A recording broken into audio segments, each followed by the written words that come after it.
Function number 14 क्या है हमारा, क्यूब फंक्शन। इस फंक्शन को हम लोग कैसे डिफाइन करेंगे, y is equal to f x is equal to x cube. ठीक है, वेयर इसमें इसको तुम ऐसे भी देख सकते हो, रहने दो अभी, फिर कंफ्यूज हो जाओगे। क्यूब फंक्शन में क्या है, हमारे पास f x is equal to x cube है। फंक्शन क्या हो गया, आर टू आर डिफाइंड है। डोमेन ऑफ द फंक्शन क्या होगा, ऑल रियल नंबर। रेंज क्या होगा फंक्शन का, ऑल रियल नंबर। ये कर्व ऐसे होगा, ठीक है। क्यूब फंक्शन ये इधर जाएगा पॉजिटिव इन्फिनिटी को, इधर जाएगा माइनस इन्फिनिटी को। तो देखो जैसे जैसे हम एक्स को बढ़ाते जा रहे हैं ना पॉजिटिव इन्फिनिटी की ओर, तो वाई भी कहां बढ़ता जा रहा है, पॉजिटिव इन्फिनिटी की ओर। जैसे जैसे हम एक्स को माइनस इन्फिनिटी की ओर ले जा रहे हैं, तो वाई भी क्या जा रहा है, माइनस इन्फिनिटी को। अगर हम एक्स को इधर से ले जाएंगे जीरो प्लस की ओर, तो वाई क्या होगा, सॉरी जीरो प्लस की ओर ले जाएंगे तो वाई भी क्या होगा, जीरो प्लस की ओर है। देखो यहाँ वाई क्या हो रहा है, घट रहा है ना, बट वाई हमेशा पॉजिटिव और जीरो की ओर आ रहा है। ठीक है, अगर हम x को ले जाएंगे जीरो माइनस से, तो y क्या होगा, y भी जीरो माइनस से ही जाएगा। मतलब x अगर अप्रोच करेगा जीरो माइनस को, तो y भी अप्रोच करेगा जीरो माइनस को। देख लो x को इधर लेते जाओ, y क्या होता जाएगा, y भी घट रहा है, जीरो की ओर जा रहा है, बट y हमेशा निगेटिव है। तो यहां भी होगा x is approaching to plus infinity, y is approaching to plus infinity, x is approaching to minus infinity, y is approaching to minus infinity, x is approaching to zero plus, y is approaching to zero plus, x is approaching to zero minus, y is approaching to zero minus. अब cube root function है, ठीक है। Cube root function में क्या है कि देखो ये क्यूब फंक्शन और क्यूब रूट फंक्शन ये एक दूसरे का इनवर्स फंक्शन है। क्यूब फंक्शन हो गया और ये क्यूब रूट फंक्शन, ये एक दूसरे का क्या है, इनवर्स फंक्शन है। तो जैसे देख लो, अब ये बताओ अगर हमने x का वैल्यू 3 डाला यहाँ पे, तो y का वैल्यू क्या मिलेगा, 27 मिलेगा। और क्यूब रूट में अगर तुम x का वैल्यू 27 डालोगे तो y का वैल्यू 3 मिल जाएगा। तो ये क्या हमारे पास क्यूब और क्यूब रूट, ये क्यूब रूट फंक्शन जो कि इनवर्स है किसका, क्यूब फंक्शन का। तो इनवर्स के लिए ग्राफ मैंने कैसे बोला था, y is equal to x graph ले लो, y is equal to x का लाइन ले लो, और y is equal to x cube का तुम मिरर इमेज ले लो, तो क्या मिल जाएगा, y is equal to x to the power 1/3, मतलब क्यूब रूट ऑफ एक्स मिल जाएगा। ठीक है, तो ये वाला कर्व देखो, ये जो कर्व है ना, ये कर्व, ये वाला कर्व देखो, ये जो कर्व है ये है ना एक्स क्यूब का कर्व। ये लाइन हमने y is equal to x का ले लिया। अब यहां से लेके कर्व, ये जो कर्व है यहां से लेके, सॉरी यहां से लेके यहां तक का, यहां से लेके यहां तक का तुम मिरर इमेज लो इस लाइन पे, तो क्या होगा, ये मिरर इमेज हो जाएगा। और फिर इसका मिरर इमेज ले लो, तो इसका mirror image y is equal to x पे ये हो जाएगा। तो y is equal to x cube का कर्व कैसे आ गया, ऐसे आ गया यहाँ पे। ठीक है, उसके बाद देखो ये वाला जो कर्व है ना, ये किसका कर्व है, y is equal to x cube का कर्व है। तो यहां से यहां तक का अगर तुम मिरर इमेज लोगे y is equal to x line पर, इस लाइन पे, तो क्या मिलेगा, ये मिरर इमेज मिलेगा। ठीक है, और इसका मिरर इमेज लोगे तो ये मिलेगा। तो फाइनल हमारे पास एक्स क्यूब का कर्व क्या मिल गया, ये मिल गया। ये तो हमें y is equal to x cube का कर्व है, और y is equal to cube root x का कर्व क्या मिल गया, ये वाला कर्व मिल गया। देखो ये कर्व मिल गया, ये जो कर्व देख रहे हो ना, ये y is equal to cube root of x का कर्व मिल गया। यहाँ पे मैंने अलग से बना रखा है, ऐसे बन जाएगा क्यूब रूट ऑफ एक्स का कर्व। इस फंक्शन का भी डोमेन क्या है, ऑल रियल नंबर। इस फंक्शन का भी रेंज क्या है, ऑल रियल नंबर।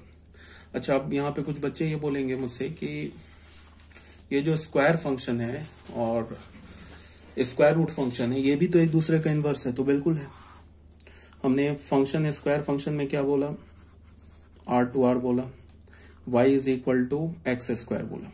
ठीक है, तो y is equal to x square बोला, तो यहां से तुम ऐसे देखो, अगर x का वैल्यू तुम 4 डालो, देन y का वैल्यू क्या मिलेगा, 16 मिलेगा। और ये जो हमने लिया है ना y is equal to root x, इसमें तुम x का वैल्यू 16 डालो, then y is equal to क्या मिलेगा, 4 मिलेगा। ठीक है, तो ये भी एक दूसरे का क्या इनवर्स फंक्शन है। तो y is equal to x square से भी हम क्या कर सकते हैं, y is equal to root x का कर्व ड्रॉ कर सकते हैं। ये है ना एक्स स्क्वायर का ग्राफ। ठीक है, और ये हमने line y is equal to x draw कर दिया।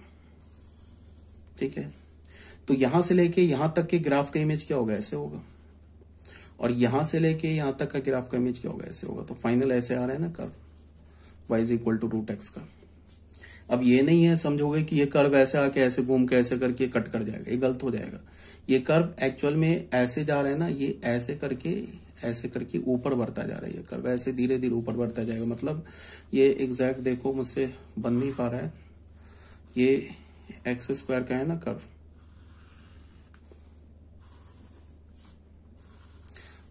तो ये कर्व होगा ऐसे, ये ऊपर जा रहा है, नीचे नहीं आएगा। ये धीरे धीरे जैसे तुम इधर बढ़ाओगे ना, ये ऊपर जाता जाएगा, ठीक है। तो ऐसे भी देख सकते थे। अब कोई बोलेगा कि इसका भी तो मिरर इमेज ले सकते थे, इस लाइन का भी। तो इसका मिरर इमेज हमने इसलिए नहीं लिया क्योंकि यहाँ क्या होगा कि हमारे पास जो रूट एक्स है ना, उसका डोमेन क्या है, सिर्फ पॉजिटिव, 0 टू पॉजिटिव इंफिनिटी। तो निगेटिव एक्स जो है उसको छोड़ दिया। तो ये वाला जो है ना y is equal to root x का हमें क्या मिल गया, कर्व मिल गया, ठीक है। तो कोई प्रॉब्लम नहीं आता।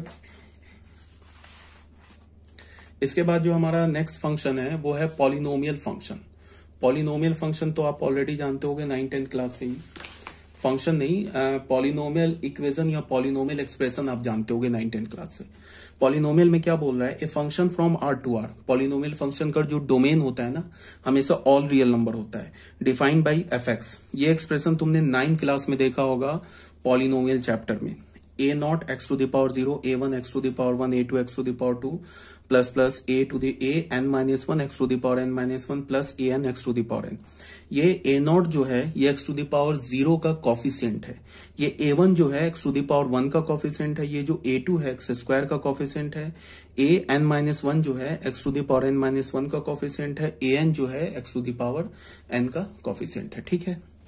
यहाँ पे क्या है हमारे पास, ये जो n है ना, n ये हमारा नेचुरल नंबर है, और ये a not a1 a2 dot dot a n minus 1 an ये सब क्या हमारा रियल नंबर है। n क्या हमारा नेचुरल नंबर है। पॉलिनोमियल इक्वेशन तो जानते होगे, लीनियर फंक्शन हो गया, क्वाड्रेटिक फंक्शन हो गया, क्यूबिक फंक्शन हो गया, बाई क्वाड्रेटिक फंक्शन हो गया, कांस्टेंट फंक्शन हो गया, ये सारे पॉलिनोमियल फंक्शन है। जितने भी है ना सारे क्या हमारे पास पॉलिनोमियल फंक्शन। जैसे यहां देखो, जैसे हमने लिखा y is equal to f x is equal to, हमने लिखा y is equal to f x is equal to, हमने लिखा 2x square plus x plus 1। तो ये हमारा एक पॉलिनोमियल फंक्शन है। ये आप पॉलिनोमियल है, देख लो इसका स्टैंडर्ड फॉर्म क्या होता है, ax square plus bx plus c। Quadratic function है ना, ये भी एक पॉलिनोमियल फंक्शन है। y इज इक्वल टू हमने एफ एक्स लिखा 3x प्लस 4। तो इसका स्टैंडर्ड फॉर्म होता है क्या, लीनियर है। ये लीनियर पॉलिनोमियल फंक्शन है, एक्स प्लस बी के फॉर्मेट का। ये अगर हमने y कांस्टेंट फंक्शन लिख दिया, ये भी एक पॉलिनोमियल, मान लो हमने 2 लिख दिया, -2 लिख दिया, तो ये भी एक पॉलिनोमियल फंक्शन है। ये किस फॉर्म का होगा, a into x to the power 0, ठीक है। इसका जो हमें पता है ना कि जो कांस्टेंट जितने भी रियल नंबर होते हैं उसे हम क्या बोलते हैं, कांस्टेंट पॉलिनोमियल। कांस्टेंट पॉलिनोमियल का डिग्री डिफाइन नहीं होता है। कांस्टेंट पॉलिनोमियल का डिग्री डिफाइन नहीं होता, नहीं, 0 का डिग्री नहीं डिफाइंड होता है। कांस्टेंट पॉलिनोमियल का डिग्री क्या होता है, 0। इसका डिग्री क्या है, 0। एक्स का हाईएस्ट पावर क्या है, एक्स का हाईएस्ट पावर, एक्स का जो हाईएस्ट पावर है 0, तो इसकी डिग्री क्या हो जाएगी, डिग्री 0 हो जाएगी। इसकी डिग्री क्या हो जाएगी, डिग्री 1 हो जाएगी। इसकी डिग्री क्या हो जाएगी, डिग्री 2 हो जाएगी। हाँ, 0 का डिग्री डिफाइन नहीं होता है। 0 भी हमारा पॉलिनोमियल है। कैसा पॉलिनोमियल है, कांस्टेंट पॉलिनोमियल है। इसकी डिग्री डिफाइन नहीं होती है। क्यों नहीं डिफाइंड होती है, बिकॉज तुम ऐसे लिख सकते हो 0 into x to the power 0, इसको लिख सकते हो 0 into x to the power 1, इसको लिख सकते हो 0 into x to the power 100। तो डिग्री क्या लोगे, 0 लोगे कि 1 लोगे कि 100 लोगे। तो 0 is the only constant polynomial whose degree is not defined. 0 सिर्फ एक लौता ऐसा कांस्टेंट पॉलिनोमियल है जिसका डिग्री डिफाइंड नहीं है। बाकी 0 को छोड़ के बाकी जितने भी कांस्टेंट पॉलिनोमियल है उनकी डिग्री 1 होती है। फिर ये लीनियर पॉलिनोमियल समझ में आ रहा है, क्वाड्रेटिक पॉलिनोमियल समझ में आ रहा है। क्यूबिक पॉलिनोमियल को हम कैसे लिखते हैं, ऐसे मान लो कि हमने लिख दिया 4x स्क्वायर प्लस 6 लिख दिया, तो ये हमारा क्या है, क्यूबिक पॉलिनोमियल है। इसको तुम स्टैंडर्ड फॉर्म क्या होता है, ax cube plus bx square plus cx plus d होता है। यहाँ पे बोलोगे x का टर्म कहाँ चला गया, तो x का टर्म 0 हो गया। क्यों 0 हो गया, बिकॉज c को हमने अगर 0 मानेंगे तो x का टर्म क्या हो जाएगा, वैनिश हो जाएगा। फिर बाई क्वाड्रेटिक पॉलिनोमियल होता है ax to the power 4 plus bx cube plus cx square plus dx plus c, ये बाई क्वाड्रेटिक पॉलिनोमियल हो जाएगा। तो जितने भी पॉलिनोमियल है ना उनका डोमेन क्या होता है, ऑल रियल नंबर। उनका रेंज क्या होता है, रेंज हम लोग अभी के इसमें रेंज को बता नहीं सकते हैं, वो डिपेंड करेगा कि कौन सा पॉलिनोमियल फंक्शन है। ठीक है, रेंज ऑल रियल नंबर भी हो सकता है, range non negative non positive कुछ भी हो सकता है, वो डिपेंड करेगा कि कौन सा पॉलिनोमियल फंक्शन है। बट तुम्हें क्या याद रखना है कि पॉलिनोमियल इक्वेशन का स्टैंडर्ड फॉर्म क्या है, पॉलिनोमियल फंक्शन का डिग्री क्या होता है, डिग्री क्वाड्रेटिक है, बाई क्वाड्रेटिक है, क्यूबिक है, लीनियर है, कांस्टेंट है, ये याद रखना है। और डोमेन क्या होता है पॉलिनोमियल फंक्शन का, ऑल रियल नंबर। कोडोमेन तो हम हमेशा क्या लेते हैं, ऑल रियल नंबर। ठीक है, जैसे ये देख लो, ये हमारा एक पॉलिनोमियल फंक्शन ऑफ डिग्री 7, ये भी हमारा एक पॉलिनोमियल फंक्शन ऑफ डिग्री 2। यहां तक आगे बात समझ में। अब आ जाओ फंक्शन नंबर 17, जिसे हम क्या बोलते हैं, रैशनल फंक्शन। रैशनल फंक्शन क्या होता है, function which can be written as the quotient of two polynomial function. Function जिसको हम दो पॉलिनोमियल फंक्शन के कोशिएंट में लिखे is said to be a rational function.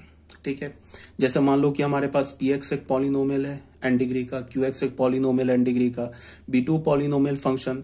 तो हमने एक फंक्शन को डिफाइन किया, कैसे डिफाइन किया कि फंक्शन में हमने क्या बोला, एक फंक्शन डिफाइन किया फ्रॉम द सेट ऑफ, देखो ये डोमेन लिखा हुआ है, यहां से यहां तक ये लिखा है ना, ये फंक्शन का डोमेन लिखा हुआ है। From the set of all real number, पूरे रियल नंबर से उस x को हटा दिया जिसपे जो डिनोमिनेटर qx पॉलिनोमियल है ना वो 0 हो रहा है, उस x को हटा दिया। जैसे कोई भी अगर पॉलिनोमियल इक्वेशन है तो पॉलिनोमियल इक्वेशन x के किसी वैल्यू के लिए 0 हो सकता है ना, तो वो जो डिनोमिनेटर में हम पॉलिनोमियल इक्वेशन रख रहे हैं ना, उस डिनोमिनेटर के पॉलिनोमियल इक्वेशन से उस x को हटा दिया जिस x के लिए डिनोमिनेटर वाला पॉलिनोमियल इक्वेशन 0 हो रहा है। ठीक है, तो हमने क्या लिखा, डोमेन क्या लिखा, the set of all real number minus the set of all x such that QX is equal to 0। ठीक है, से क्या हो गया, को डोमेन क्या हो गया, R। अब हमने फंक्शन क्या डिफाइन किया, fx is equal to px upon qx। ठीक है, इज अ रैशनल फंक्शन। मतलब क्या है कि दो पॉलिनोमियल फंक्शन का जो कोशिएंट होगा ना वो रैशनल फंक्शन कहलाता है। दो पॉलिनोमियल फंक्शन का जो कोशिएंट होता है वो क्या कहलाता है, रैशनल फंक्शन। बट हमें रैशनल फंक्शन के डोमेन को डिफाइन करने से पहले क्या करना होगा, पूरे रियल नंबर से उस x को हटाना होगा जिसपे डिनोमिनेटर वाला पॉलिनोमियल फंक्शन 0 हो रहा है। ठीक है, जैसे ये देखो, ये फंक्शन हो गया, बस अभी हमने फंक्शन लिखा, इसका डोमेन तो लिखा नहीं है। तो अगर मान लो कि इस fx पॉलिनो ये रैशनल फंक्शन का हमें डोमेन लिखना है तो हमें क्या करना होगा, रियल नंबर से उस x को हटाना होगा जिसपे क्वाड्रेटिक 0 हो रहा है। तो वो कैसे खोजेंगे, ये क्वाड्रेटिक इक्वेशन है, इसको 0 करो, वहां से x की वैल्यू निकाल लो। मान लो x की वैल्यू अल्फा बीटा आ गई, तो इस फंक्शन का डोमेन क्या हो जाएगा, all real number minus alpha comma beta. ठीक है, अब जैसे बच्चों देखो, ये भी हमारा जो है ना, ये भी रैशनल फंक्शन है। क्यों है, बिकॉज न्यूमरेटर में क्या लिखा है, 1 लिखा है ना। 1 कैसे क्या होता है, 1 हमारा पॉलिनोम ये कांस्टेंट पॉलिनोमियल होता है ना। 3 क्या होता है, 3 भी कांस्टेंट पॉलिनोमियल होता है। तो पॉलिनोमियल अपॉन पॉलिनोमियल तो ये लिखा ही हुआ है, पॉलिनोमियल अपॉन पॉलिनोमियल लिखा हुआ है, और पॉलिनोमियल अपॉन पॉलिनोमियल को तो हम बोलते हैं रैशनल फंक्शन। तो ये 1/3 भी रैशनल फंक्शन है। ठीक है, और ये भी देख लो, ये हमारे पास क्वाड्रेटिक लिखा हुआ है, तो न्यूमरेटर में तो क्वाड्रेटिक है, डिनोमिनेटर में चलो इसे हमने अपॉन 1 कर दिया। 1 क्या हमारा एक पॉलिनोमियल है, कांस्टेंट पॉलिनोमियल है ना, तो ये भी पॉलिनोमियल अपॉन पॉलिनोमियल लिखा हुआ है, तो ये भी हमारा एक रैशनल फंक्शन हो गया। इसे हम पॉलिनोमियल फंक्शन भी बोल सकते हैं, इसे हम रैशनल फंक्शन भी बोल सकते हैं, बट ये हमारा सिर्फ रैशनल फंक्शन है, पॉलिनोमियल फंक्शन नहीं है। ये जो है हमारा सिर्फ रैशनल फंक्शन है, क्योंकि पॉलिनोमियल अपॉन पॉलिनोमियल है, और डिनोमिनेटर में क्या है, जो पॉलिनोमियल है वो कांस्टेंट पॉलिनोमियल नहीं है। अगर डिनोमिनेटर का पॉलिनोमियल कांस्टेंट पॉलिनोमियल हो जाए तो वो क्या हो जाएगा, हमारा polynomial as well as rational function. तो ये पॉलिनोमियल, ये अगर 1/3 देखोगे तो ये कांस्टेंट पॉलिनोमियल है, एज वेल एज ये हमारा रैशनल फंक्शन भी है। ठीक है, अगर मैं बोलूं कि सेकेंड का डोमेन क्या होगा, तो ऑल रियल नंबर।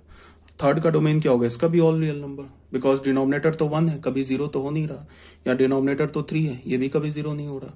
तो इस फंक्शन का सेकंड का क्या हो जाएगा, domain all real number. Third का क्या हो जाएगा, domain all real number. First का डोमेन क्या, कैसे निकालोगे, ऑल रियल नंबर से उस x को हटाओगे जिस पर ये जो डिनोमिनेटर वाला फंक्शन है वो 0 हो रहा है। ठीक है, अब बच्चों आ जाओ, ये लास्ट हमारा टॉपिक है operations on real functions. Real functions का ऑपरेशन क्या है, इसको देख लेते हैं। सबसे पहला जो है ऑपरेशन वो है एडिशन। एडिशन में क्या है, इसको तुम ऐसे देखो, एडिशन को हमें करना क्या है कि हम दो फंक्शंस को ऐड करेंगे, दो फंक्शन को सब्ट्रैक्ट करेंगे, दो फंक्शंस को मल्टीप्लाई करेंगे, दो फंक्शंस को डिवाइड करेंगे, यही सब काम करेंगे। तो ऑपरेशन ऑन रियल फंक्शन में सबसे पहला जो है वो है एडिशन। एडिशन में क्या है, हमारे पास एक फंक्शन है f जिसका हमने डोमेन d1 ले लिया, ठीक है। d1 से कोडोमेन r में, और डिफाइन हमने क्या किया, y is equal to f x define कर लिया। और एक हमारे पास g फंक्शन है जिसका डोमेन हमारे पास d2 है और कोडोमेन r है, डिफाइन क्या किया, y इज इक्वल टू हमने gx डिफाइन कर लिया। अब एक हम तीसरा फंक्शन लिखते हैं, ठीक है। इस दोनों फंक्शन को ऐड करेंगे तो भी हमें जो मिलेगा वो फंक्शन ही मिलेगा। तो जो थर्ड फंक्शन है उसको हम ऐसे लिखते हैं, यहाँ पे f लिखा था, यहाँ पे g लिखा था ना, जो तीसरा फंक्शन होगा f प्लस जी, इसे हम क्या बोलेंगे, sum of the function f and g, f और g का सम फंक्शन। इसका जो डोमेन होगा ना वो क्या होगा, जो f फंक्शन है उसका डोमेन इंटरसेक्शन जो d फंक्शन है उसका डोमेन, दोनों के डोमेन का इंटरसेक्शन से ये क्या होगा, set of all real number, ये होगा ये हमारा। अब कोई बोलेगा कि ऐसा क्यों हो गया, तो अभी बता रहा हूं। अब इसको डिफाइन कैसे करेंगे, तो हमने लिखा कि f प्लस जी फंक्शन का डोमेन क्या होगा, d1 इंटरसेक्शन d2 से, कोडोमेन क्या होगा, ऑल रियल नंबर। इसको डिफाइन कैसे करेंगे, f प्लस जी एक्स, जैसे एफ एक्स बोलते थे ना, यहाँ पे क्या करेंगे, f प्लस जी एक्स। इसको हम कैसे लिखेंगे, f x plus g x, ठीक है। For all x belongs to d1 intersection d2। अब बच्चों यहाँ पे क्या है कि हमने d1 और d2 का इंटरसेक्शन क्यों लिया, ये सवाल उठता है। मान लो x is equal to alpha, मान लो x is equal to alpha पर x is equal to alpha d1 के डोमेन में है बट d2 के डोमेन में नहीं है। तो इसका क्या मतलब है, x is equal to alpha पर fx फंक्शन तो डिफाइन, f फंक्शन तो डिफाइंड होगा but x is equal to alpha पर g फंक्शन डिफाइन नहीं होगा। तो अगर तुमने यहां पे x की जगह अल्फा लिया तो हमें क्या मिल जाएगा, f of alpha plus g of alpha मिलेगा ना। मान लो अल्फा जो है ये हमारा alpha belongs to d1 but alpha belongs to d1 but alpha not belongs to d2। अगर ऐसा केस है तो अल्फा पे f फंक्शन डिफाइंड है बट g फंक्शन डिफाइंड नहीं है। तो इसका क्या मतलब हो गया कि f ऑफ एल्फा तो डिफाइंड है but g of alpha defined नहीं है। तो defined plus not defined is not defined, defined plus defined he defined होता है। Defined plus not defined, not defined plus defined, defined not defined plus not defined, ये सब not defined होता है। Defined कब होगा, डिफाइंड प्लस डिफाइंड हमारा not defined होगा। दोनों फंक्शन अगर x के किसी भी एक वैल्यू के लिए दोनों में से कोई भी एक फंक्शन नॉट डिफाइंड हो जाए या तो दोनों नॉट डिफाइंड हो जाए तो ऑन द होल फंक्शन क्या हो जाएगा, नॉट डिफाइंड। इसीलिए हम लोग क्या करते हैं कि जब दो फंक्शन को ऐड करते हैं ना तो दोनों फंक्शंस का क्या करते हैं, डोमेन का इंटरसेक्शन लेते हैं। तो डोमेन का इंटरसेक्शन लेंगे तो वही x बाहर निकल के आएगा जो x हमारा f फंक्शन के भी डोमेन में होगा, g फंक्शन के भी डोमेन में होगा। तो अगर f और g दोनों के डोमेन में है तो f(x) और g(x) दोनों डिफाइंड होगा तो f plus g x defined हो जाएगा, मतलब f प्लस जी डिफाइंड हो जाएगा। तो इसीलिए हम क्या करते हैं कि दो फंक्शंस को जब भी ऐड करेंगे तो दोनों फंक्शंस के डोमेन का इंटरसेक्शन लेंगे, और को डोमेन तो ऑल रियल नंबर होता है, ठीक है। तो यही बात यहाँ पे बोला गया है। लेट f हमारे पास d1 से लेके r एक फंक्शन है, g हमारा d2 से r एक फंक्शन है, be two real functions, then their sum f plus g is defined as that function from d1 intersection d2। f plus g का जो डोमेन होगा क्या होगा, d1 इंटरसेक्शन d2 से क्या होगा, set of all real number which associates each x। f plus g कैसा function है, जो हर एक x को एसोसिएट करेगा और x एलिमेंट किसका होगा, d1 इंटरसेक्शन d2 का होगा, to the number fx plus gx। कोई भी अगर x तुम उठाओ d1 इंटरसेक्शन d2 से, उसमें तुम f प्लस जी एक्स फिर कैसे डिफाइंड होगा, fx प्लस gx, ठीक है। तो हमारे पास f हमारा फंक्शन है d1 से r, g हमारा फंक्शन है d2 से r, तो f प्लस जी क्या होगा, d1 इंटरसेक्शन d2 से r होगा। डिफाइंड हम लोग ऐसे करेंगे, f प्लस जी एक्स क्या होगा, fx plus gx for all x belongs to d1 intersection d2। Example देख लो, एक हमारे पास फंक्शन f है, कहां से कहां तक है, r से r तक।